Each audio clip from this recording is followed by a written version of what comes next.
Warning: the following video contains footage from the main scenario campaign. Although no actual plot from the campaign is used, the scenes used themselves might serve as minor spoilers for some viewers. If you would like to avoid this, please use the timestamps below in the video description to skip ahead to each job's information segment. Thank you for watching and I hope you enjoyed the show. You couldn't save him. You couldn't save him. You couldn't save him. You couldn't save him. You couldn't save him. You couldn't save him. You couldn't save him. I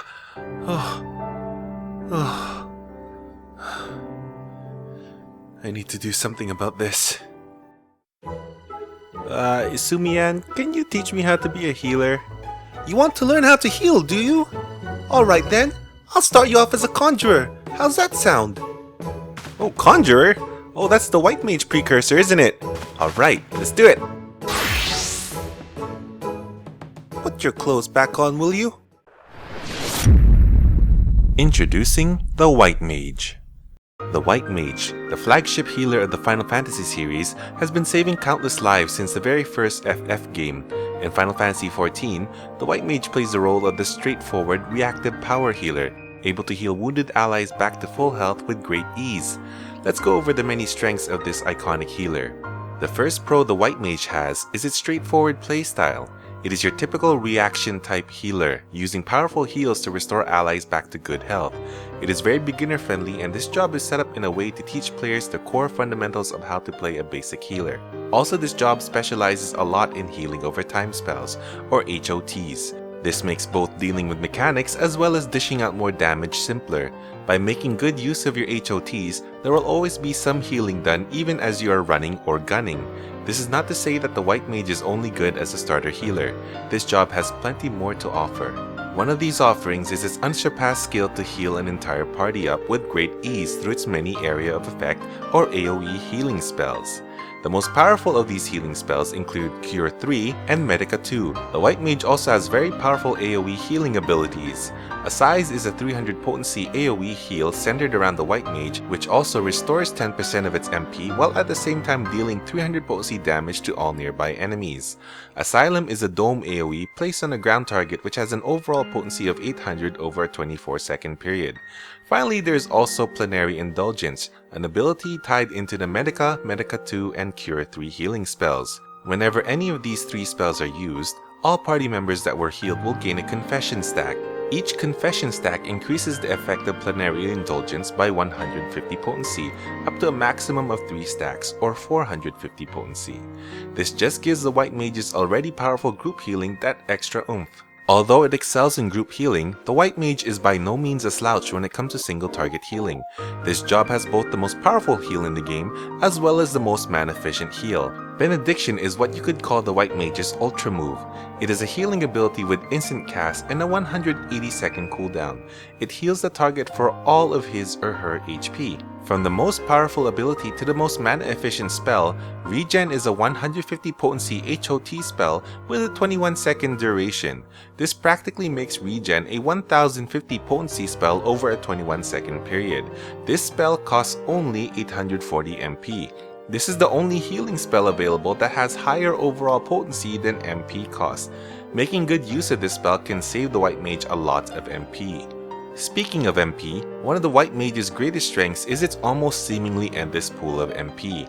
This job is equipped with special skills to help it restore and conserve MP extremely well. For MP restoration, in addition to Lucid Dreaming, an MP regen roll skill that all casters have access to, the White Mage has Assize. As for conservation, in addition to regen, an additional way White Mages conserve mana is through Thin Air, a 2-minute cooldown ability which negates the MP cost of all spells for 12 seconds. This is a very powerful ability that can let you abuse some of your most MP intensive skills, such as Cure 3 or Medica, and even the notorious Holy, a 200 potency AoE attack with diminishing returns, stuns enemies for 4 seconds, and costs a whopping 2400 MP. With all these strengths, the White Mage has one real weakness. Although it is a powerful healer, it is severely lacking in damage prevention skills. Divine Benison is the White Mage's only shield ability, a 30-second ability that grants a barrier to a target that equals 15% of his or her maximum HP. Now, there is Holy, which does stun enemies and can serve as both damage and mitigation in certain situations, but this is only good for packs of trash mobs not immune to stuns. All in all, the White Mage has very little to offer in terms of damage mitigation and prevention. Saying this though, the White Mage is in an extremely good place. Don't let its straightforward nature fool you. This job is a powerhouse and one you would gladly have in any of your parties. Long ago, a war of magi reduced the world to a scorched wasteland, and magic simply ceased to exist. 1,000 years have passed. Eat sword! Oh, I need help. Heals please. Anybody? Anybody? Iron, gunpowder, and steam engines have been rediscovered, and high technology reigns. Wow, the myths pertaining to the Warring Triad are simply enthralling. Let's see what else there is to read about. Ow! Please welcome the Scholar. Introduced at the launch of A Realm Reborn, the Scholar is the healer counterpart to the Summoner, as both jobs are derived from the Arcanist class. Like the Summoner, the Scholar also uses pets in battle in the forms of two fairies, Eos and Selene. Let's go over the pros and cons of this bookish healer. The first pro of the Scholar job is its ability to summon any one of two fairies to the Scholar's side to help heal, buff, cleanse, and provide other beneficiary effects to the Scholar and his or her party members. The first fairy that can be summoned is Eos. Eos specializes in restorative spells as well as buffs that increase a party's magic defense and a party's healing magic potency. The second fairy is Selene. Selene can also heal but focuses more on group utility, having a skill that can silence a target, an AoE cleanse, and a buff that speeds up attacks and spellcasts. Another thing about the fairies, in times of desperation, a Scholar can use Dissipation to send the summoned fairy away. In exchange, the Scholar gains a full stack of Aetherflow, the Scholar's main resource mechanic, as well as a healing potency increase by 20%. This healing buff lasts for 30 seconds, during which the fairy cannot be summoned. One final note about the fairies. When a fairy is currently summoned, a fairy gauge will appear. This gauge is filled by using any ability using Aetherflow during combat. Each ability used raises the bar by 10 points, up to a maximum of 100. When the Scholar uses the ability Aether Pact, the fairy will be ordered to execute its skill, Fey Union, and creates a tether between the fairy and the party member you target with Aether Pact. While tethered, Fey Union will significantly heal the target party member every 3 seconds. This in turn also depletes the Fey gauge by 10 points per heal. This also makes the fairy unable to perform any other actions while Fey Union is active. You can easily inactivate this by using Aether Pact again. Moving on from the fairies, the Scholar job itself specializes in damage mitigation over raw healing. It comes equipped with several shield spells. Adloquium, or Adlo as it's more commonly called, is a 300 potency heal that grants the Galvanize effect, a barrier equaling the amount of HP that Adlo healed for. If the heal was to crit, the shield's value would be doubled, meaning a crit heal of 8,000 would produce a 16,000 point barrier, giving 24,000 points of effective healing. If Adlo were to crit while using emergency tactics, an ability that transforms the next galvanized barrier applied into pure healing, that scenario I just mentioned would now give you 24,000 straight up raw healing instead. One amazing thing you can do, after critting an Adlo, is to use deployment tactics, which extends the galvanized effect as well as eye for an eye to party members nearby the target. Now you have a group-wide 16,000 point galvanize shielding your party members. Scholars also have Succor, a 150 potency AoE heal that grants a shield equal to 150% the amount of HP restored. Unlike Adlo, Succor's shield value does not double when crit. The last damage mitigation skill is called Sacred Soil, a ground-targeted dome-shaped AoE that lasts for 15 seconds. It reduces all damage taken by the party by 10% as long as they stay within the dome. Outside of mitigation, the Scholar can do some respectable raw healing. Physic is the Scholar's main heal and is also its most MP efficient healing spell. The Scholar also has 3 healing abilities that each use up 1 stack of Aetherflow. The first is Lustrate, a 600 potency heal ability with a 1 second cooldown. Second is Indomitability, a 500 potency AoE heal ability with a 30 second cooldown.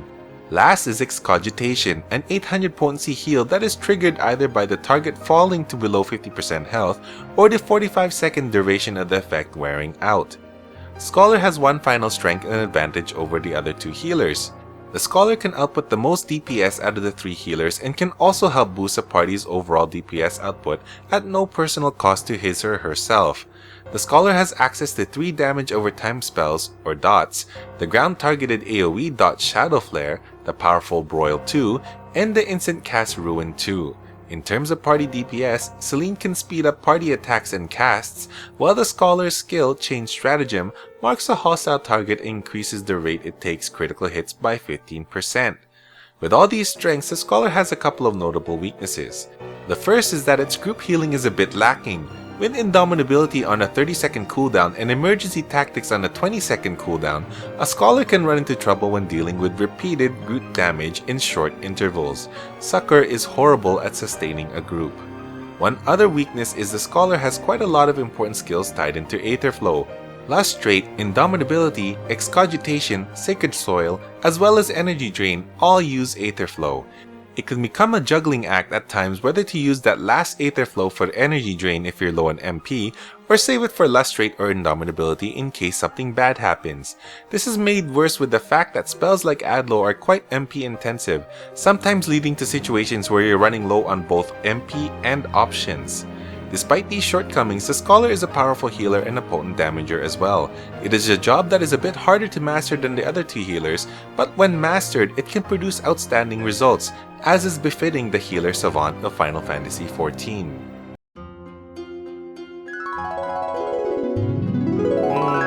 So you're telling me I'm gonna get beat up again if I go to a place with lots of books?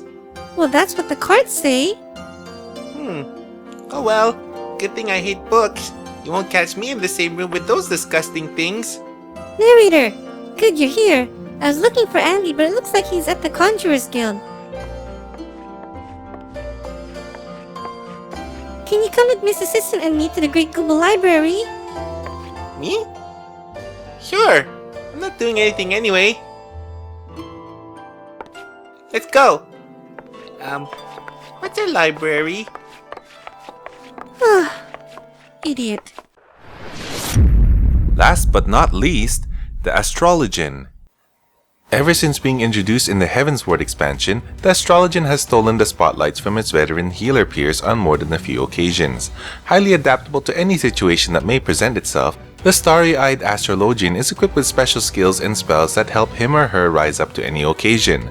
Let's go over this job's strengths and weaknesses. An advantage the Astrologian has over the White Mage and Scholar is his or her flexibility.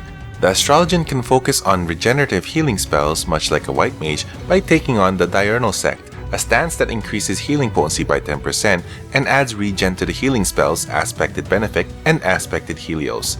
Conversely, the Astrologian can focus on damage mitigation, taking on the Nocturnal Sect, which increases potency by 15% and adds a barrier component to Aspected Benefic and Aspected Helios. Similar to Scholar's Galvanize effects. This lets the Astrologian adapt its spells to better deal with any situation and also lets it fill in any healing and support gaps a party may have. Another strength the Astrologian job has is its high potency heals. By being either in Diurnal or Nocturnal Sect, the healing magic potency of the Astrologian is increased by 10 and 15% respectively. This makes some heals, like Benefic in either sect, overshadow equivalent heals like a Scholar's Physic, and while in Nocturnal Sect, the White Mage's Cure. Benefic 2 also beats out Cure 2 while under either stance. It's not just the raw heals that win out either. Aspected Benefic in Diurnal Sect outclasses the White Mage's regen in potency, although does not come even close to its mana efficiency. In the Nocturnal Sect, Aspected Benefic's effective healing beats Scholar's Adlo unless Adlo crits, in which case it barely beats Aspected Benefic. The Astrologian's heals are not just highly potent due to Diurnal and Nocturnal stances, they are also highly mana efficient because of them. In fact, compared to the other two healers' equivalent healing spells, each of the Astrologian's heals cost less MP per point of potency, with the exception of the White Mage's extremely efficient regen. Using Synastry, an Astrologian can create an etheric bond with another party member, ensuring that every time the Astrologian tosses out a heal, the bonded party member receives a heal as well equal to 40% of the HP recovered by the original heal spell. This is free additional healing.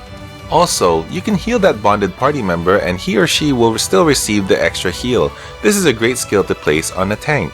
Aside from Sinistry, Astrologians also have Light Speed, an ability that reduces MP cost for all spells by 25%, while also reducing cast times by 2.5 seconds.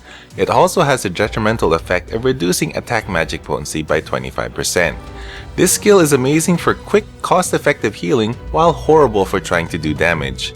The final advantage the Astrologian has is its incredible utility. The Astrologian is unsurpassed when it comes to party utility. Using the job's card mechanics, an Astrologian can increase a target's damage dealt with the Balance card, reduce damage taken with the Bowl card, speed up attack and spellcast rates with the Arrow card, increase critical hit rate with the Spear card, regenerate MP with the Ewer card, and regenerate TP with the Spire card.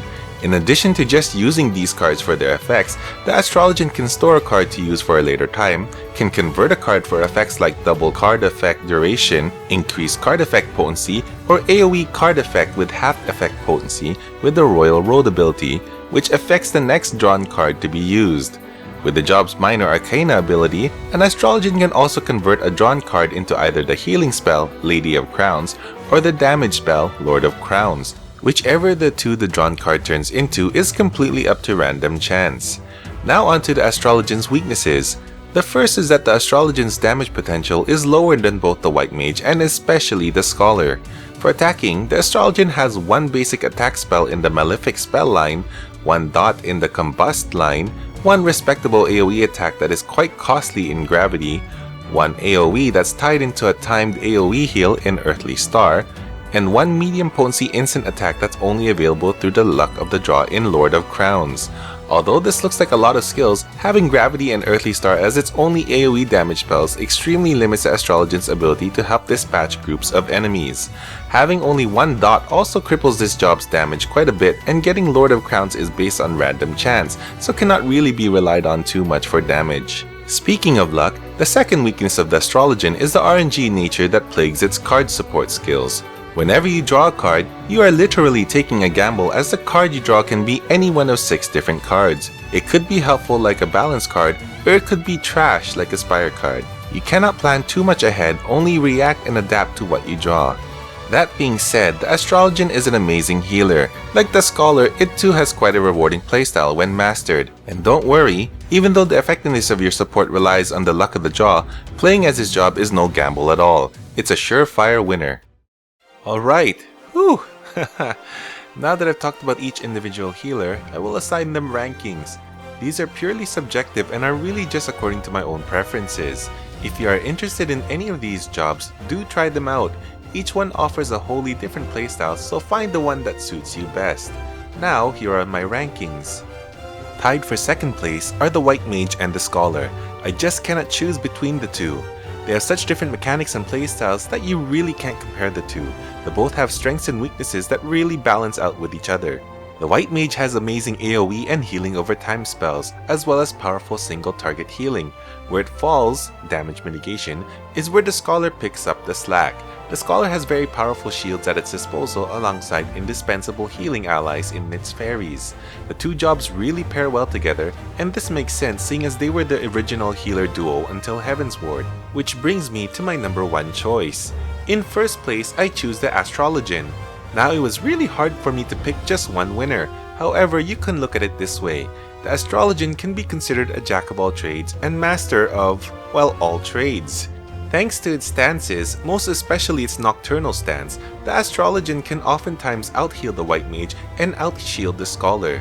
The job is balanced out with its RNG support and subpar damage kit.